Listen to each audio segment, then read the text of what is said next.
శిలువ చాటున మరుగు నన్ను బలపరచమని యేసు క్రీస్తు నామములో ప్రార్థించి వేడుకుంటున్నాను తండ్రి. ఆమేన్. దేవుని ఘనమైన నామానికి వందనాలు చెల్లిస్తుంటున్నాను. మరి విశేషంగా చేరవచ్చిన మీకందరికీ ప్రభువైన యేసు క్రీస్తు నామములో ఈ ఉదయకాలపు శుభములను వందనాలను తెలియజేస్తున్నాం.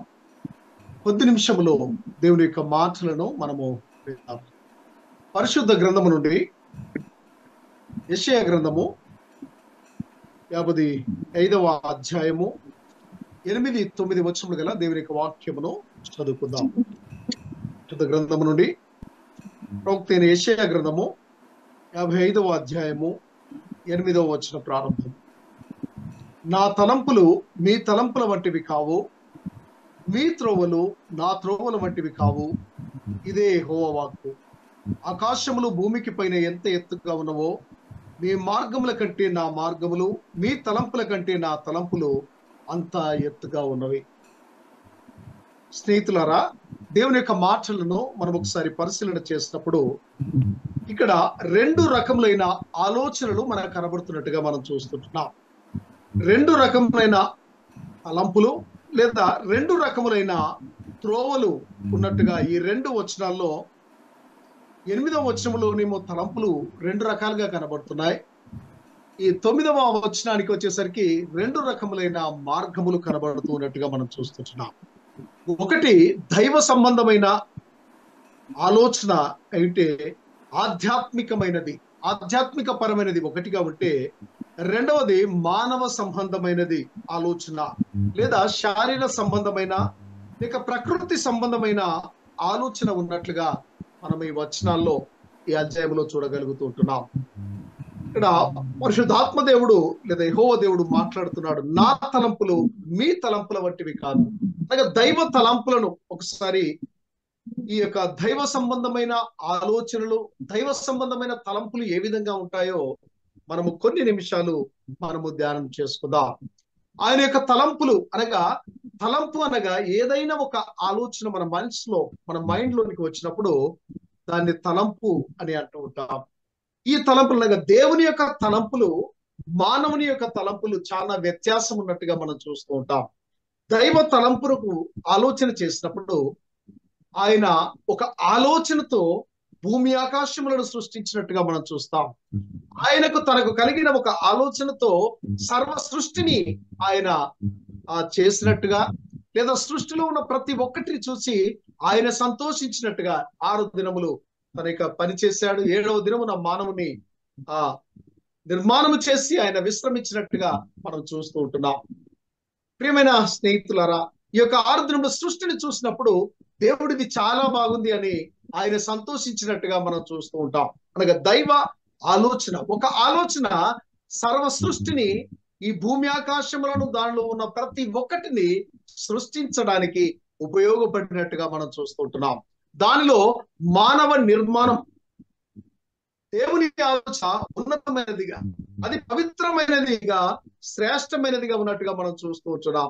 మానవుని నిర్మాణము చేసినట్టుగా కూడా మనం చూస్తాం.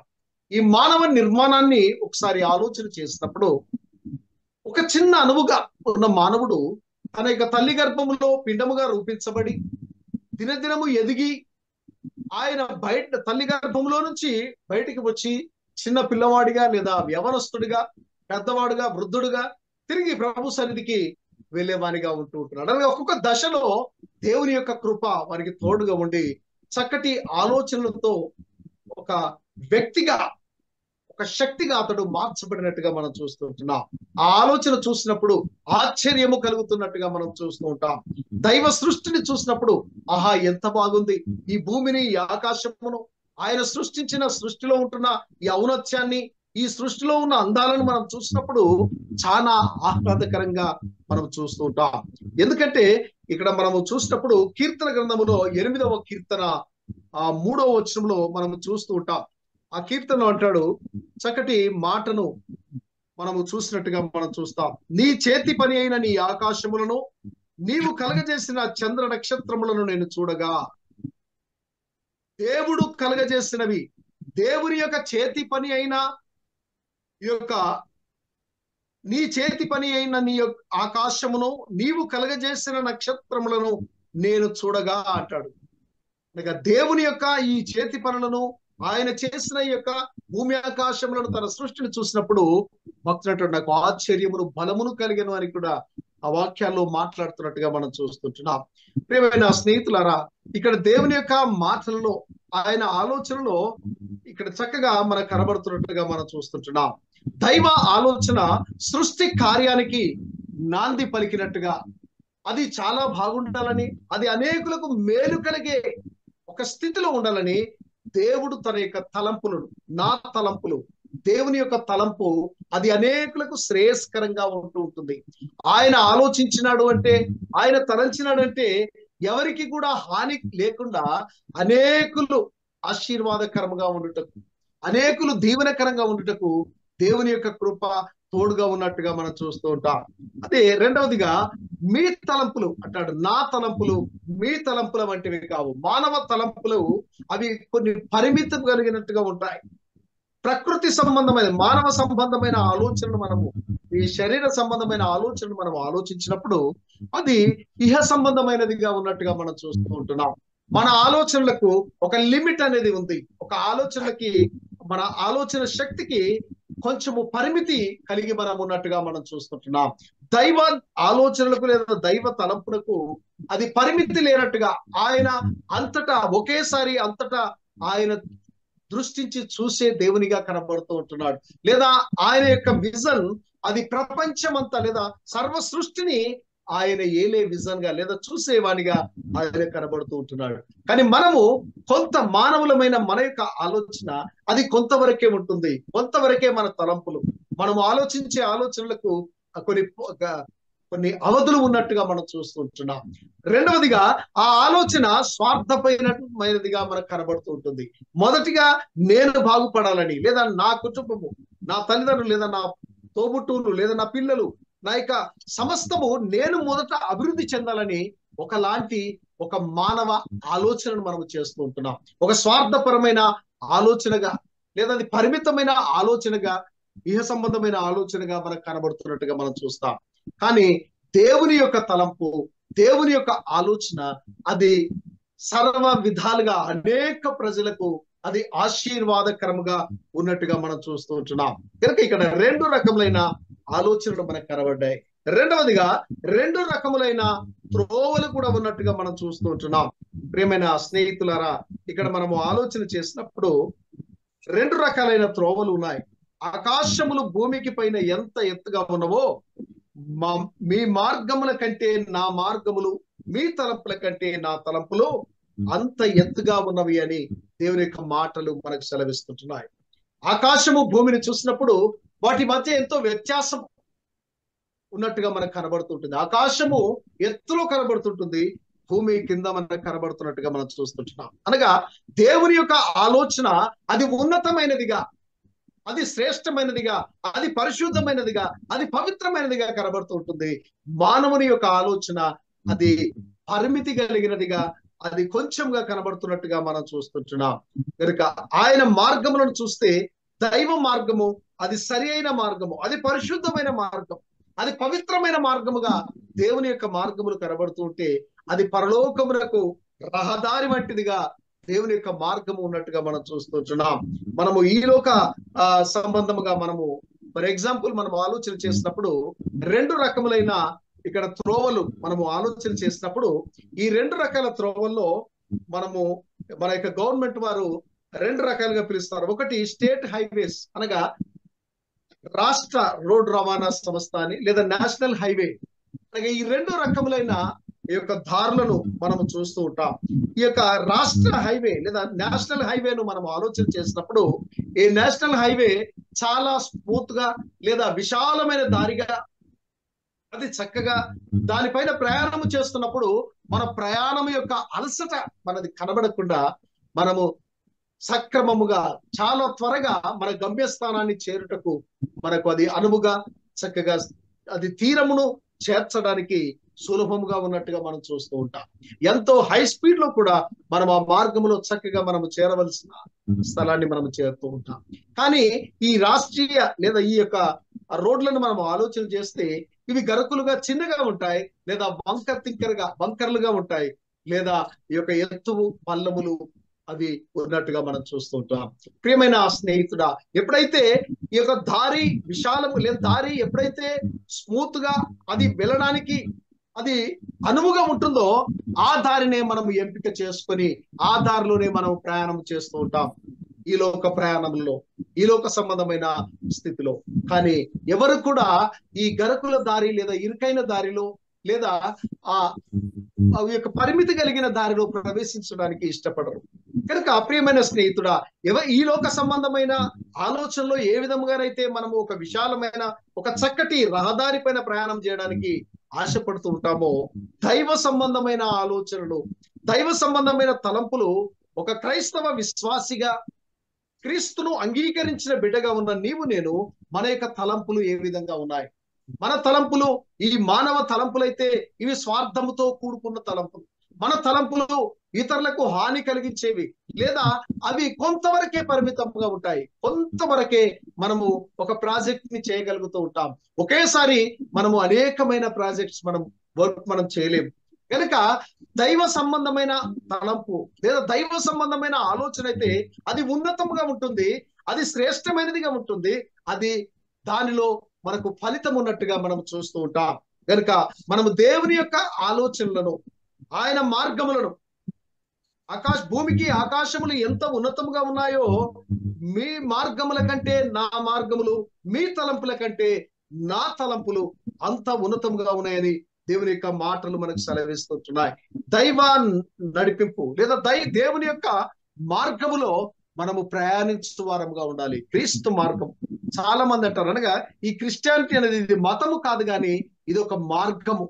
క్రీస్తును అన్వేషించడం, ఆయనను అన్వేషించేటప్పుడు ఆ అన్వేషణలో నీవు ఏ మార్గాన్ని ఎంపిక చేసుకొని ప్రయాణం చేస్తూ ఉన్నావు? ఒకసారి మనల్ని మనము ఆలోచన చేసుకోవాలి. దైవ మార్గం అయితే అది పరలోకము వైపు నడుస్తూ ఉంటుంది. అది సరి అయిన దారిగా, అది అనేకులకు అది క్షేమమైన దారిగా ఉన్నట్టుగా మనం చూస్తూ ఉంటాం.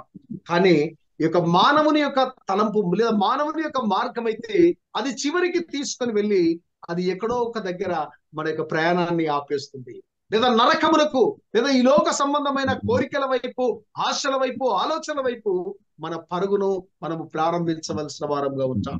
హెబ్రీలకు రాసిన పత్రిక 12వ అధ్యాయం 1వ వచనం అంటాడు, విశ్వాసములకు కర్తయు దాన్ని కొనసాగించబడిన యేసు క్రీస్తు వైపు చూచి లేదా యేసు వైపు చూచి మీ పరుగును తుదముట్టించండి. యేసు క్రీస్తు ప్రభుల వారి వైపు, అనగా ఆయన వైపు చూసినప్పుడు మన ప్రయాణము సక్రమంగా సాగుతూ ఉంటుంది.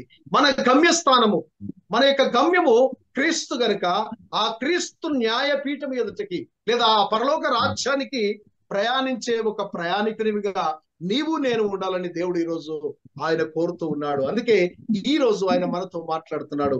మీ మార్గములు నా మార్గముల వంటివి కాదు, మీ ఆలోచనలు నా ఆలోచనల వంటివి కాదు. మీ ఆలోచనలు క్షణికావేశముతో, క్షణికము ఉద్దేశముతో నీవు మాట్లాడుతూ ఉంటావు, కానీ దేవుడు ఆయన సర్వాంతర్యామి గనుక ఆయన ఆలోచించినప్పుడు ఆయన అన్నిటిని పరిగణలోనికి తీసుకుని వస్తాడు. ప్రతి విషయాన్ని ఆయన సక్రమముగా ఆలోచిస్తూ ఆయన చక్కటి నిర్ణయాన్ని, చక్కటి యొక్క జడ్జిమెంట్ ని ఆయన ఇవ్వడానికి సిద్ధంగా ఉన్నట్టుగా మనకు చూస్తున్నాం. తన బిడ్డలకు ఏది అవసరమో, ఏది అక్కరగా ఉందో, ఏది ఎప్పుడు ఇవ్వాలో, ఏది ఎప్పుడు ఇస్తే మనము సరి అయిన సమయంలో దీవించబడతామో ఆ సరి అయిన స్థితిలో దేవుడు మానవునికి ఇవ్వడానికి సిద్ధంగా ఉన్నట్టుగా మనం చూస్తుంటున్నాం. ఆయన గొప్ప ఆలోచన కలిగి ఉన్నాడు. ద మైండ్ ఆఫ్ క్రైస్ట్, ఆయన యొక్క ఆలోచన, తన యొక్క మనస్సు మనకు సరి అయిన విధముగా, సరి అయిన రీతిలో, సరి అయిన బహుమానాన్ని ఇచ్చుటకు ఆయన ఇష్టపడుతున్నట్టుగా మనం చూస్తూ ఉంటున్నాం. గనుక దేవుని యొక్క ఆలోచనల వైపు, ఆ దైవ సంబంధమైన మార్గములో మనము ప్రయాణించడానికే మనం ఇష్టపడుతూ ఉండాలి. మన మార్గములు చుట్టూ తీసుకొని పోయి ఎక్కడో ఒక దగ్గర మనల్ని స్ట్రక్ చేస్తూ ఉంటాయి, లేదా మనము అందులో చిక్కుకొని పోతాం. తిరిగి మనకు మార్గము వెతుక్కోలేక అందులోనే ఆ ఊబిలోనే మనము చిక్కుకుంటూ ఉన్నట్టుగా మనం చూస్తూ ఉంటాం. ఇప్పుడు మనం గూగుల్ మ్యాప్ ను మనం ఆలోచన చేస్తాం. మానవుడు సృష్టించిన ఈ గూగుల్ మ్యాప్ ద్వారా చాలా సులభంగా మనం ప్రయాణం చేస్తున్నాం. కానీ కొన్ని పరిస్థితుల్లో ఆ మ్యాప్ అక్కడెక్కడే తిరుగుతూ ఉంటుంది. ఒక స్థలానికి మనము చేరాలి అంటే కొన్నిసార్లు సరి అయిన గమ్యాన్ని మనము చేరలేకపోతూ ఉంటాం. ఇరుకైన దారిలోనికి తీసుకొని వెళుతుంది. ఏదైనా వెహికల్లో వెళ్ళినప్పుడు ఆ వెహికల్ ఆ దారిలోనికి నుంచి వెళ్ళలేని పరిస్థితిలో ఉంటుంది. అనగా ఒక దగ్గర ఆగిపోతూ ఉంటాం. మన యొక్క ఆలోచనలు, మన తలంపులు ఒక దగ్గర ఆగిపోతాయి. కానీ దైవ ఆలోచన, దేవుని యొక్క మార్గము అది ఎక్కడ ఆగకుండా సరి అయిన రీతిలో సక్రమంగా మన యొక్క గమ్యస్థానానికి, పరలోక రాజ్యానికి మనల్ని నడిపించే ఒక ఒక చుక్కానిగా మన యొక్క ఆ మార్గము తీసుకొని వెళుతున్నట్టుగా మనం చూస్తుంటున్నాం. పరలోక రహదారిగా దేవుని మార్గములు ఉన్నట్టుగా మనము చూస్తూ ఉంటాం. మనము ఆలోచన చేసినప్పుడు అపోస్తలుడైన పౌలు రోమీలకు రాసిన పత్రిక 11వ అధ్యాయము 33వ వచనాన్ని మనము ఆలోచన చేస్తే చక్కగా మనకు కనబడుతున్నట్టుగా మనం చూస్తూ ఉంటాం. పరిశుద్ధ గ్రంథము నుండి రోమీలకు రాసిన పత్రిక 11వ అధ్యాయము 33వ వచనాన్ని మనము చూసినప్పుడు ఇక్కడ అంటాడు, ఆహా, దేవుని బుద్ధి జ్ఞానముల బాహుళ్యము ఎంత గంభీరము, ఆయన తీర్పులు శోధింపనెంత అసఖ్యములు, ఆయన మార్గములు ఎంతో అగమ్యములు. ప్రభువు మనస్సును ఎరిగిన వాడెవడు, ఆయనకు ఆలోచన చెప్పిన వాడెవడు. ముందు ఇక్కడ మనకు చక్కగా ఈ యొక్క 33, 34 వచనాల్లో మనం చూస్తున్నాం. దేవుని బుద్ధి జ్ఞానముల బాహుళ్యము ఎంత గొప్పది. చూడండి, ఆహా, దేవుని బుద్ధి జ్ఞానముల బాహుళ్యము ఎంతో గంభీరము. దేవుని యొక్క బుద్ధి, దేవుని యొక్క ఆలోచన చూసినప్పుడు అవి ఎంతో గంభీరముగా, దేవుని కార్యాలు ఘనముగా కనబడుతూ ఉంటాయి. దేవుని కార్యములు ఆశ్చర్యములుగా కనబడుతూ ఉంటాయి. కొన్ని విషయాలు మనము చూసినప్పుడు ఆహా, ఇది ఎంత బాగుంది, దేవుడు ఈ సృష్టిని ఆహా ఎంత ఆహ్లాదకరంగా చేశాడు అని మన కన్నులు, మన ఆలోచనలు మైమర్చిపోతూ ఉంటాయి. ఎందుకంటే ఆ దైవ జ్ఞానం అది దేవుని నుండి కలిగింది కనుక ఆ జ్ఞానము చేత సృష్టించబడిన వస్తువును చూసినప్పుడే మనము ఆశ్చర్యపోతూ ఉంటాం. ఆశ్చర్యపోయి ఇక్కడ భక్తుడు అంటాడు, ఆహా, దేవుని బుద్ధి జ్ఞానముల బాహుల్యము ఎంత గంభీరం, అవి ఎంత శ్రేష్టంగా కనబడుతున్నాయి. ప్రకృతిని చూసినప్పుడు, ప్రకృతిలో ఉన్న ఆ అందాన్ని మనము తిలకించినప్పుడు, ఆస్వాదిస్తూ ఉన్నప్పుడు దేవుని యొక్క ఔన్నత్యము మనకు కనబడుతూ ఉంటుంది. ప్రకృతి అందాలను మనము ఆస్వాదిస్తూ ఉన్నప్పుడు దానిలో ఉన్న గొప్పతనాన్ని మనము వర్ణించలేకపోతూ ఉంటాం. అది వర్ణనాతీతంగా మనకు కనబడుతున్నట్టుగా మనం చూస్తుంటున్నాం. రెండవదిగా, ఆయన మార్గములు ఎంతో అగమ్యములు. ఆయన మార్గములు చాలా సులువుగా ఉంటాయి. ఆ మార్గము చాలా శ్రేష్టమైన మార్గము. ఆ మార్గములో ప్రయాణించడానికి ప్రతి క్రైస్తవ విశ్వాసి సంసిద్ధుడై ముందుకు రావాలి. దేవుని వైపు చూస్తూ మన యొక్క అడుగులను, మన యొక్క ప్రయాణాన్ని మనము ప్రయాణించాలని దేవుని యొక్క మాటలు మనకు సెలవిస్తుంది. అలసట చెందకుండా దేవుని వైపు మనము చూచే బిడ్డలముగా ఉండాలి. ఆయన సన్నిధిని మనము అనుభవించు వారముగా ఉండాలి. ఎప్పుడు మనం అనుభవిస్తామంటే ఇక్కడ కీర్తన గ్రంథము 37వ కీర్తన 5వ వచనాన్ని మనం చూసినప్పుడు మనకు కనబడుతుంది. నీ మార్గము యెహోవాకు అప్పగింపు, అప్పుడు ఆయన నిన్ను నడిపించును అని దేవుని యొక్క మాట. మన యొక్క తలంపులు, మన మార్గములు దేవునికి అప్పగించాలి. యెహోవాకు మన మార్గములు అప్పగించాలి. ఎప్పుడైతే దేవునికి మన మార్గాలు అప్పగిస్తామో, నీ మార్గము యెహోవాకు అప్పగింపుము, నీవు ఆయన నమ్ముకొనుము, ఆయన నీ కార్యము నెరవేర్చును. మన కార్యాలు నెరవేర్చబడాలి.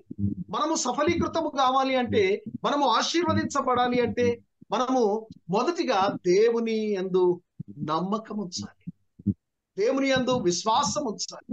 ఒక క్రైస్తవ విశ్వాసిగా దేవుడు నా కొరకు, యేసు క్రీస్తు ప్రభుల వారు ఈ లోకంలోనికి వచ్చాడు, ఆయన నా కొరకు చనిపోయాడు, నా కొరకు తిరిగి లేచాడు, తిరిగి రాబోతున్నాడని ఎప్పుడైతే క్రీస్తు యేసును నీవు ప్రభువునిగా, దేవునిగా నీవు ఎప్పుడైతే అంగీకరిస్తూ ఉంటామో, అప్పుడు ఆయన నీ మార్గములను యెహోవాకు, మన ప్రతి ఒక్క మన ఆలోచనలు, మన తలంపులను, మన యొక్క క్రియలను, మన యొక్క మార్గములను కూడా దేవునికి సమస్తాన్ని అప్పగించినప్పుడు ఆయన ఇక్కడ నీవు ఆయనకు నమ్ముకొనుము, ఆయన నీ కార్యములను నెరవేర్చు. మన కార్యములను నెరవేర్చే దేవుడు, మన స్థితిని గమనించే దేవుడు, మన పరిస్థితులను గుండా ఆయన మనల్ని నడిపించే దేవుడు. ఎన్ని శ్రమలు, ఎన్ని ఇబ్బందులు, ఎన్ని కష్టాలు, ఎన్ని నష్టాలు మనకు కలిగినను ప్రభువు తన యొక్క ఆలోచనల ద్వారా మన మన భారాన్ని, మన సమస్తాన్ని ప్రభువునకు అప్పగించుకున్నప్పుడు ఆయన తన యొక్క కృపను వెల్లడి చేస్తూ ఉంటాడు. ఆయన ఆలోచనలతో, ఆ ఉన్నతమైన తలంపులతో మన స్థితిని ఆయన బాగు చేస్తూ, ఆయన యొక్క సరి అయిన సమయంలో సరి అయిన రీతిగా మనకు జడ్జిమెంట్ ఇవ్వడానికి దేవుడు సంసిద్ధుడుగా ఉన్నట్టుగా మనం చూస్తూ ఉంటాం. కనుక దేవునికి మనల్ని మనము అప్పగించుకునే వారముగా ఉండాలి. దేవుని వైపు చూచే వారముగా ఉండాలి. దేవుణ్ణి మనము కనుగొనే వారముగా ఉండాలి. ఆయన పరిశుద్ధ నామాన్ని, లేదా దేవుని యొక్క ఉన్నతమైన నామం వైపు మనము పరిగిడే బిడలముగా మనం ఉండాలని దేవుని వాక్యములు మనకు సెలవిస్తున్నట్టుగా మనం చూస్తున్నాం. కనుక ప్రియమైన స్నేహితులారా, ప్రభు యొక్క మార్గాలను, ప్రభు యొక్క ఆలోచనలు చూసినప్పుడు ఇక్కడ మనము చక్కని మాట, దేవుని యొక్క ఆహ్వానాన్ని ఆయన మనకు కనబడుతున్నట్టుగా, తెలుస్తున్నట్టుగా మనం చూస్తాం. రోమా పత్రిక 8వ అధ్యాయము 5వ వచనాన్ని మనం చూసినప్పుడు అంటాడు, ఎందుకనగా ఈ నిరీక్షణ మనల్ని సిగ్గుపరచదు, మనకు అనుగ్రహింపబడిన పరిశుద్ధాత్మ ద్వారా దేవుని ప్రేమ మన హృదయంలో గురింపబడి ఉన్నది. ఏలైనగా మనం ఇంకనూ బలహీనమైనగా క్రీస్తు యుక్త కాలమున బలహీనులైన భక్తిహీనుల కొరకు చనిపోయాను. దేవుని యొక్క కృప, దేవుని యొక్క సన్నిధి ఆయన మనకు తోడుగా ఉన్నట్టుగా మనం చూస్తూ ఉంటాం. ప్రియమైన స్నేహితులారా, దేవుని సన్నిధిలో మనము ఆయన యొక్క బుద్ధి జ్ఞానములను ఎరిగిన వారముగా, ఆయన యొక్క కృపలో మనము నడిచిన బిడ్డలముగా ఉండి ముందుకు నడవాలి. 8వ అధ్యాయము 5వ వచనాన్ని మనం చూసినప్పుడు, శరీరానుసారులు శరీర విషయముల మీద మనస్సునుతురు, ఆత్మానుసారులు ఆత్మ విషయముల మీద మనస్సునుతురు. ఇక్కడ 2 రకములైన మనుషులు, మనం చదువుకున్న భాగంలో కూడా 2 రకములైన ఆలోచనలు ఉన్నాయి, 2 రకములైన మార్గాలు మనకు ఉన్నాయి. ఈ 2 రకాల ఆలోచనలు, 2 రకాల మార్గములను ఇక్కడ రోమీలకు రాసిన పత్రిక పౌలు ఈ రోమా సంఘానికి రాస్తూ ఆయన ఇక్కడ వివరిస్తూ ఉన్నాడు. 5వ వచనంలో, ఒకటి శరీరానుసారులు, రెండవదిగా ఆత్మానుసారులు. ఎవరైతే అంటే ఇక్కడ చక్కగా మాట్లాడుతున్నాడు, శరీరానుసారులు శరీర విషయముల మీద మనసుంతరు. శరీరానికి సంబంధమైన ఆలోచనలు, మన శరీరము, మన ఆలోచనలు, మన తలంపులు ఈ శరీర సంబంధులు శరీర విషయం మీద ఉంటే, ఆత్మ సంబంధులు లేదా ఇక్కడ అంటాడు ఆత్మానుసారులు ఆత్మ విషయముల మీద మనస్సునుతురు. శరీరానుసారమైన మనస్సు మరణము, ఆత్మానుసారమైన మనస్సు జీవమును సమాధానమునై ఉన్నది. ఎప్పుడైతే ఆత్మానుసారముగా క్రీస్తు వైపు చూస్తూ క్రీస్తు యొక్క కృపకు తగినట్టుగా మనము జీవిస్తూ ఉంటామో, అట్టి బిడ్డలు జీవమునకు సాదృశ్యంగా కనబడుతూ ఉంటున్నారు. ఎవరైతే తమ యొక్క సొంత ఆలోచనలు, స్వాలోచనలు, స్వతలంపులతో వారి యొక్క జీవనాన్ని గడుపుతూ వారి యొక్క ప్రయాణాన్ని కొనసాగిస్తూ ఉంటారో, ఆ ప్రయాణము మరణమునకు దారి తీస్తూ ఉంటుంది. ఆ దారి అది ఒక లోయలో లేదా మనల్ని పడవేస్తూ ఉంటుంది. మనల్ని ఎవరు కూడా రక్షించలేని స్థితిలో మనం అక్కడికి వెళుతూ ఉంటాం.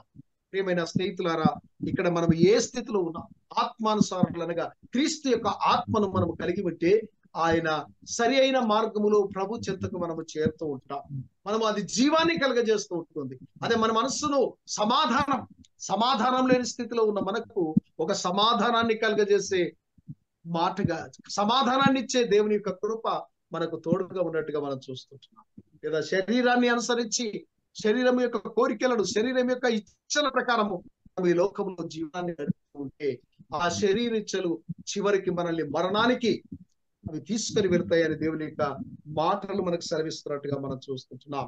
ప్రియమైన స్నేహితులారా, దేవుడు ఈరోజు నిన్ను నన్ను ఆహ్వానిస్తూ ఉంటున్నాడు మన స్థితిని మార్చుకోవాలని. ఈ లోక సంబంధమైన ఆలోచనలు, తలంపులను వదిలి దైవ సంబంధమైన ఆలోచనల వైపు, ఆయన మార్గముల వైపు మనం తిరిగి ఆయన మార్గములలో మనము ప్రయాణించాలని ప్రభు కోరుతూ ఉన్నాడు. ఇక్కడ యెషయా గ్రంథము 55వ అధ్యాయములో మొదటి వచనాన్ని మనం ఆలోచన చేసినప్పుడు, తప్పికొనిన వారలారా నీళ్ల యొద్దకు రండి, రూకలు లేని వారలారా మీరు వచ్చి కొని భోజనము చేయడి. రండి, రూకలు లేకపోయినను ఏమియు నీయకయే ద్రాక్షారసమును పాలను కొనుడి అనే దేవుని యొక్క మాటలు మనకు సెలవిస్తుంది.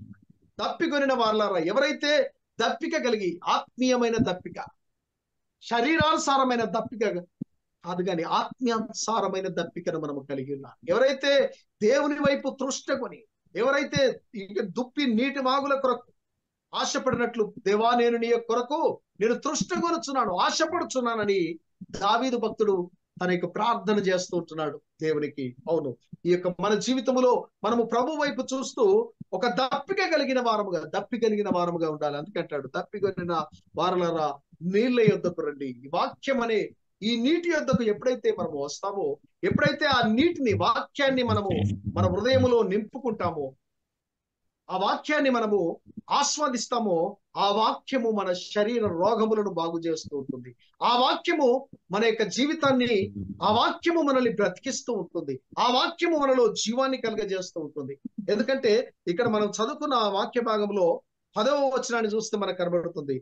యెషయా గ్రంథము 55వ అధ్యాయము 10వ వచనం అంటాడు, వర్షమును హిమమును ఆకాశము నుండి వచ్చి అక్కడికి ఎలాగూ మరణక భూమిని తడిపి విత్తువానికి విత్తనమును భుజించువానికి ఆహారము కలుగుటకై అది చిగుర్చి వర్ధిల్లునట్లు చేయునో, అలాగే నా నోట నుండి వచ్చు వచనమును ఉండును. దేవుని నోట నుండి వచ్చే ప్రతి వాక్యం, దేవుని నోట నుండి వచ్చే ప్రతి మాట కూడా మనల్ని జీవింపజేస్తూ ఉంటుంది, మనల్ని ఫలభరితులనుగా చేస్తూ ఉంటుంది. వర్షము ఆకాశములో నుంచి ఏ విధంగా మేఘముల నుండి భూమిపైకి అది వర్షించబడి అది మొలకలెత్తుటకు, విత్తనములను చిగురించుటకు లేదా మొలకెత్తుటకు ఆ వర్షము ఏ విధముగా ఉపయోగపడుతూ ఉంటుందో, దేవుని యొక్క వాక్యం, ఆ వాక్యము శరీరధారి అయి కృపా సత్య సంపూర్ణుడుగా మన మధ్యలోనికి వచ్చును అని యోహాను సువార్త మనకు కనబడుతున్నట్టుగా 12వ అధ్యాయంలో మనం చూస్తాం. ప్రియమైన స్నేహితులారా, ఆ వాక్యము మన హృదయములలో ఒక విత్తనాన్ని, ఆ వాక్యం అనే విత్తనం అది ఫలించి, అది ఎదిగి ఫలించి, అది అభివృద్ధి పొంది మన జీవితాలకు సమాధానము, సంతోషమునిచ్చేదిగా ఉంటుందని మనకు సెలవిస్తుంటారు. అందుకే దప్పికొనిన వారలారా ఆ నీళ్లు, వాక్యం అనే ఆ నీరు యొద్దకు వచ్చి ఆ వాక్యాన్ని ఆస్వాదించండి. రూకలు లేకపోయినను సరే, ఎందుకంటే ఆయన వెల చెల్లించి ఉంటున్నాడు. ఆయన కొరింథీయులకు రాసిన పత్రిక 1 కొరింథీ 6వ అధ్యాయం 20వ వచనం అంటాడు, ఆయన వెల పెట్టి నిన్ను నన్ను కొన్నాడు గనుక ఆయన వెల చెల్లించాడు కల్వరి శిలువ. ఆ వెలను ఆయన ఇచ్చాడు కనుక రూకలు లేకపోయినను మీరు వచ్చి కొని భోజనము చేయుడి అని దేవుని యొక్క మాటలు మనకు సెలవిస్తున్నట్టుగా మనం చూస్తున్నాం. ఎందుకంటే మానవులు ఈ రోజు సరి అయినది ఆస్వాదించలేకపోతున్నారు, సరి అయిన మార్గంలో నడవలేకపోతున్నారు, సరి అయిన ఆలోచన విధానంలో వారు ఉండలేకపోతున్నారు. వారి ఆలోచన విధానము చెడిపోయింది, వారి మార్గములు చెడిపోయినట్టుగా, వారి ఆలోచన శక్తి అది పరిమితమైనట్టుగా దేవుడు మరి చూస్తున్నట్టుగా మనం చూస్తూ ఉంటాం. అందుకే 2వ వచనం అంటాడు, ఆహారము కాని దాని కొరకు మీరు ఎలా రూకలిచ్చెదరు, సంతుష్టి కలగజేయని దాని కొరకు మీ కష్టార్జితమును ఎందుకు వ్యయపరచుకుందరు. యెషయా గ్రంథము 55వ అధ్యాయము 2వ వచనంలో చూస్తే, ఆహారము కాని దాని కొరకు మీరెలా రూకలిచ్చెదరు. ఆహారము కాని దాని కొరకు ఈ రోజు మానవులు పరిగెడుతూ ఉంటున్నారు. ప్రపంచంలో చూస్తే డ్రగ్ మాఫియా, లేదా ఈ త్రాగడము, లేదా సిగరెట్స్, ఇవన్నీ ఈ లోక సంబంధమైన మత్తు పానీయములకు అనేకులు బానిసలుగా అయిపోతున్నారు. గుట్కా, అనగా తన యొక్క ఈ ఆహారము కాని దాని కొరకు మీరేలా రూకలిచ్చి కొనుక్కుంటున్నారు. మీ డబ్బుని ఎందుకు వ్యయపరుస్తున్నారు? ఆ రూకలను పెట్టి ఈ వ్యర్థమైనవి కొనుక్కొని మీ ఆరోగ్యమును చెడుచుకుంటున్నారు. మీ యొక్క హృదయాన్ని, మీ సమాధానం లేని స్థితిలో ఉంటున్నారు. రెండవదిగా చూస్తే, సంతుష్టి కలగజేయని దాని కొరకు మీ కష్టార్జితమును ఎందుకు వ్యయపరచుకుంటారు. అది నీకు తృప్తి కలిగించని దాని కొరకు ఎందుకు దినమంతయు కష్టపడి ఆ వచ్చిన డబ్బుని ఎందుకు వ్యయము చేస్తున్నావు, ఎందుకు వ్యర్థముగా వాడుతున్నావు? ఆహారము దాని కొరకు, ఈ యొక్క మత్తు పదార్థముల కొరకు ఎందుకు నీవు బానిసముగా ఈ రోజు అయిపోతున్నావు? నీ ఆలోచన, నీ తలంపు ఎందుకు చెడిపోతుంది? ఎందుకు గాడి తప్పిపోయావు? వ్యవస్థ ఈ రోజు ఈ మానవాళి ఎటు, మన యొక్క గమ్యం, మన స్థితి ఎటు ఉందో ఒకసారి గమ్యము లేని స్థితిలో మనము ప్రయాణము చేస్తూ ఉంటే, ఈ రోజు దేవుడు ఒక మంచి ఆహ్వానాన్ని ఆయన తెలియజేస్తున్నాడు. ఒక సరి అయిన మార్గాన్ని దేవుడు చూపిస్తున్నాడు. ఆ పరలోక రహదారి, ఆ సరి అయిన మార్గము యేసు క్రీస్తు వైపు చూస్తూ ఆ మార్గములో ప్రయాణించండి. వ్యర్థమైనది వదలండి, మంచిని మీరు పట్టుకోండి. క్రీస్తు మార్గములో, క్రైస్తవ మతములో కాదు కానీ క్రీస్తు మార్గములో మనము ప్రయాణించు బిడ్డలముగా ఉండాలని దేవుడు కోరుతూ ఉంటున్నాడు. మీ ప్రాణము సారమైన దాని యందు, లేదా సుఖమీయని దాని యందు ఎందుకు మీరు ఇష్టపడుతున్నారని దేవుడు ఈ రోజు మనల్ని పిలుస్తున్నట్టుగా మనం చూస్తున్నాం. ఆయన సమాధానం ఇవ్వడానికి ఆయన మనల్ని ఆహ్వానిస్తున్నాడు. ఆయన సంతోషాన్ని ఇవ్వడానికి ఆయన సిద్ధపడుతూ ఉన్నట్టుగా మనం చూస్తుంటున్నాం. మన యొక్క ఆలోచనలు ఏ విధముగా ఉన్నాయి? మన తలంపులు ఏ విధంగా ఉన్నాయో ఒకసారి మనము ఆలోచన చేయాలి. అందుకే దేవుని యొక్క మాటలు ఆయన సెలవిస్తూ ఉంటాడు. యెషయా ఇక్కడ కొరింథీయులకు రాసిన మొదటి ఉత్తరములో 2వ అధ్యాయం 16వ వచనాన్ని మనం చూసినప్పుడు, ప్రభు మనస్సును ఎరిగి ఆయనకు బోధింపగలవాడు ఎవరు? మనమైతే క్రీస్తు మనస్సును కలిగిన వారము అని అంటాడు. క్రీస్తు మనస్సు లేదా ప్రభు మనస్సును ఎరిగి ఆయనకు బోధింపగలవారు ఎవరు ఈ లోకంలో? ఎవరు లేరు గనక ఆ క్రీస్తు యేసు యొక్క మనస్సు నీవు నేను కలిగి ఆయన స్థితిలోనికి మనము నడవాలి. అందుకే ఫిలిప్పీయులకు రాసిన పత్రిక 2వ అధ్యాయం 5వ వచనం అంటాడు, క్రీస్తు యేసునకు కలిగిన ఈ మనస్సును మీరును కలిగి ఉండుడి.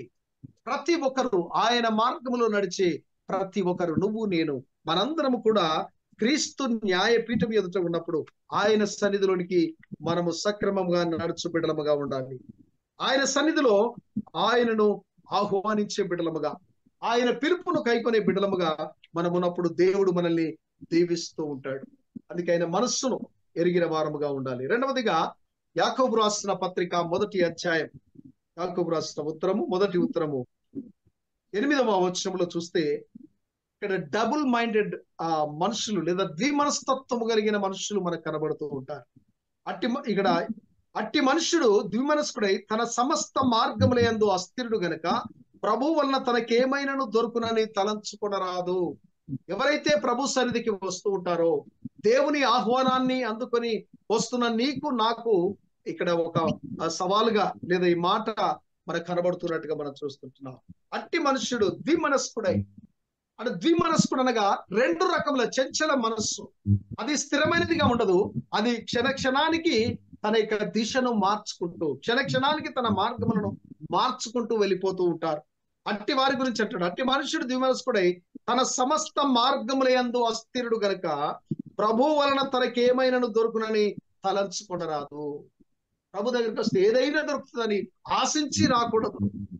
కానీ ప్రభు సన్నిధిలో హృదయానుసారంగా మనల్ని మనము తగ్గించుకొని వచ్చినప్పుడు ప్రభు మనల్ని దీవించేవానిగా, ఆశీర్వదించేవానిగా ఉంటాడని మనకు సెలవిస్తున్నాడు.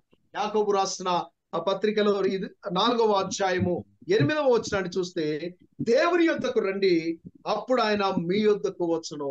మనము ప్రభు యొద్దకు వస్తే మన భారములు, మన ఆలోచనలు, మన తలంపులు అన్ని ప్రభువునకు అప్పగించుకోమన్నాడు.